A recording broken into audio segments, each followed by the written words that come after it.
know what, Tommy? This is the car we should be buying because this car is going to be probably the most collectible car in the next, let's say, 20 years. And here we have the brand new, well, newish Lexus LC convertible. And in this review, we're going to tell you what makes this car so cool. And it's obvious, it's under the hood. So let's start there, because under the hood, we've got one hell of a powertrain, right? In this age when everybody's getting all up in the air about electrification, what do we got under the hood, Tommy? Well, we're looking at the LC 500 convertible. So this is a naturally aspirated V8 powered sports car from Lexus. And under the hood is going to be an old-fashioned NA V8, 5 liters in displacement. What's the horsepower? It's 471 and about 398 pound-foot of torque, made it to a 10-speed automatic, Tommy. No planetary gear set, no ECTV, even though there is a hybrid version of this, but forget about that one.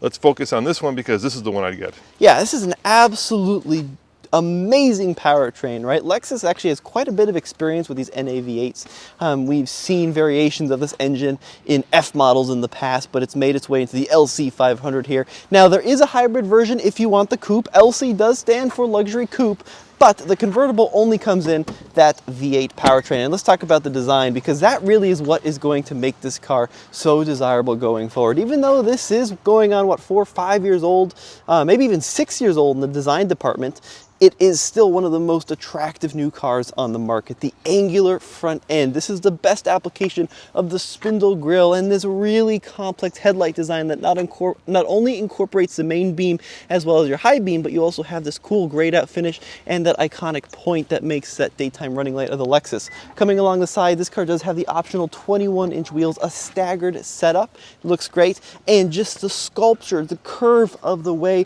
that this belt line manipulates through the hips of the vehicle and this door handle that pops in and out of the actual crevice is just awesome. Yeah, I love the fact that it's very much a Coke bottle shape, Tommy. I mean, you know, this is the most classic and most iconic shape, and this car has it. And it's hard to combine sharp angles with sexy, dare I say it, sexy curves, and yet Lexus has managed to do that. The other cool thing from a very practical standpoint is, obviously, you know, for a while, all these companies are making hardtop convertibles. This is a soft top convertible, but let me take it down and show you something. It doesn't interfere with the trunk at all. Yeah, it's pretty cool. Which is really, really cool. Yeah, there's nothing you have to put down to make sure that, you know, there's room for the soft top. But first of all, let me show you where they hit it. It's really cool. Check this out. Look at this. So they hid the top control right there, and then if you slide this forward, look how elegant that is, right? It looks like one big piece of trim here. You push this, slide that back, pop that open, and there's your both window regulator and soft top retractor. So let me use the switch, and I'll time how long it takes, okay? You want to time how long it takes? What do you think? Yep, go for it. All right, here we go. I'm timing you.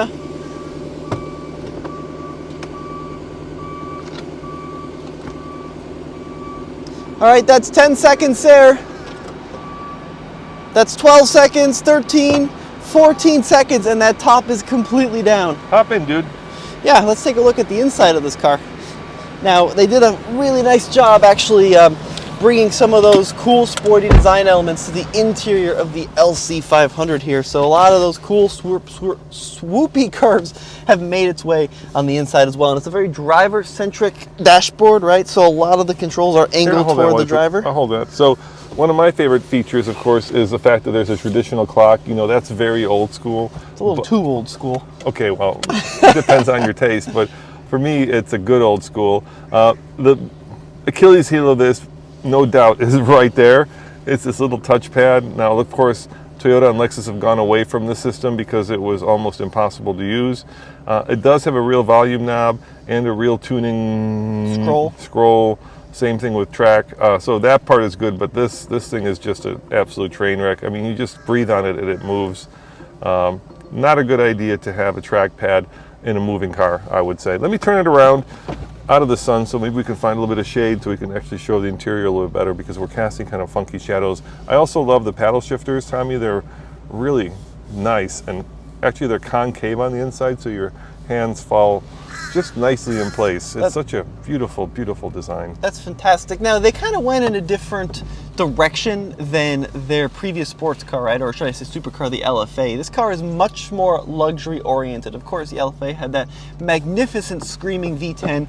This one is designed less for the track and more for long distance cruising. And we see that on the inside with some of the features. So there's a big focus on contrasting stitched leather. There's a big focus on leather over every material. Everything is stitched in this car, right? And certainly the suspension calibration, the driving dynamics of this car are less aimed at track use and more aimed just as a really comfy cruiser. But that is kind of in contrast to the screaming V8 engine note, which makes this thing sound like it should be an absolute banger of a high-performance machine. And that maybe is another, small demerit to the car, because it almost has a split personality, and not in a good way, right? I mean, the engine note basically feels like it should be a track monster, and yet there's no doubt that this is a GT in the kind of the classic sense of the word, right? I'll show you what I mean. Let me accelerate just a little bit here, and you'll see how quickly this engine note intrudes, or I would say pokes into the cabin, because it's nice. Here we go.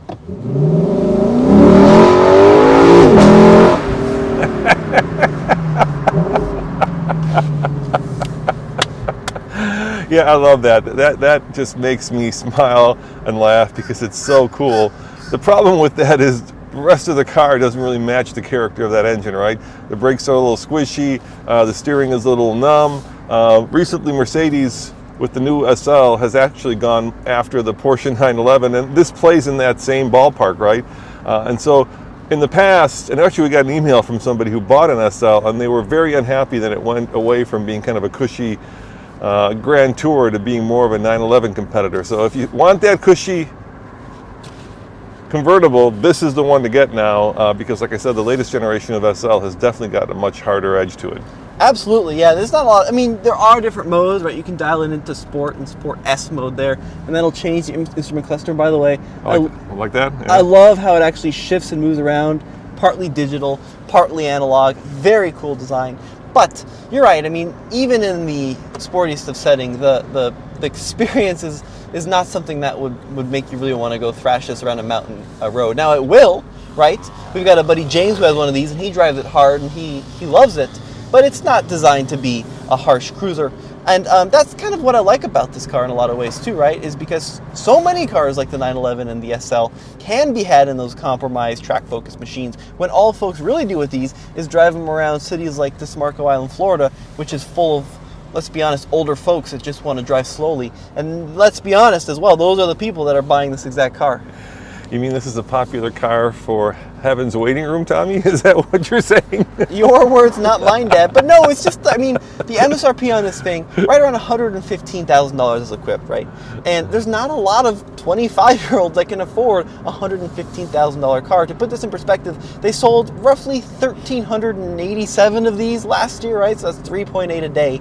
The highest year, I think, was a couple years before that. They sold 2,400 or so. So it's not a super high volume sports car, but that is also what's going to make this very valuable in the future. Yeah, let's talk about value and pricing. So they start at about $95,000 if you get the coupe.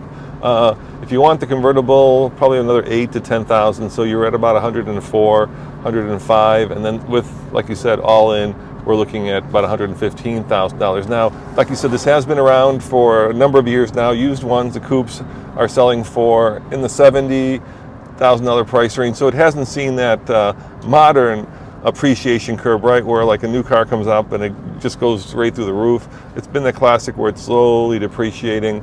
The convertible, they sold the most of the first year that it came out. So, I think it's definitely going to be the rarest one of them. The one I would definitely keep away from is the hybrid. You want to talk about that? No, I would get the hybrid. You would, really? I think the hybrid's with cool. With the CVT? Yeah. Well, it's more complicated than that. It's like a planetary gear set or something made into a 4-speed auto. It's this wild system. And don't quote me on that. I have to look into that a little bit more. But I remember driving it and just thinking, wow, this thing with the augmented sound, which I think they do augment for sure, sounds like a little F1 car on the inside. I loved the hybrid. I thought it was really unique. Well, I'm sorry, but I'm going to go with a 5-liter V8 any day over a hybrid with a ECVT and a 4-speed. I get the engineering complexity of that, but I just did a review of the Accord, And I was like, I'm not sure what this has. Does it have a CVT or does it have an eCVT? And people were like, go to Alex on Autos. He's got a really good explanation of it. And I'll give you a good explanation of it. You know, if the vehicle has, let's say, a modern eCVT, right, which is different. There's no pulley and there's no cone that the belt rides on. The fact is, I'm not really stressed about what you call it or how it operates. What I do care about is how it drives. And in the Accord, it drives like it has a CVT. It emulates, in fact, the traditional transmission, which in my mind is, why not just give it a traditional transmission? The last version of the Accord had a 10-speed. If you're going to emulate that, why not just give it the real thing? And I think me and Nathan are always on the same page, right? It's like fake hood scoops. Just give it a hood scoop that actually cools down the engine bay. But in that vehicle, they work so hard to maximize and squeeze out every single mile per gallon that it makes sense to have a CVT. And it's also an important distinction between a cone style with a belt and an eCVT in that you don't have that CVT to wear out on you, which is a big deal. But overall, I think that this car is a beautiful thing to drive around in. It's got a great engine note. It's not incredibly fast, right? It's not AMG fast, let's be completely honest about that, but it's plenty quick. It's got a really smooth experience, and yeah, it's a really nice car. Yeah, you know, like I said, this is a car that 10, 20 years from now, just because of, and you did an excellent job of describing what it looks like, you know, is going to be very sought after, because if they're selling about, I think they sold 123 this year so far, which is nothing really. If they're selling such low quantities, and you've got a car that, you know, is the last of its breed, because let's face it, even Toyota has gone electric or will go electric. So you've got a classic V8, you've got about a sexy convertible as I have seen in the last 20 or 30 years, and you've got low production numbers or sales numbers. That just is a perfect recipe for collectibility.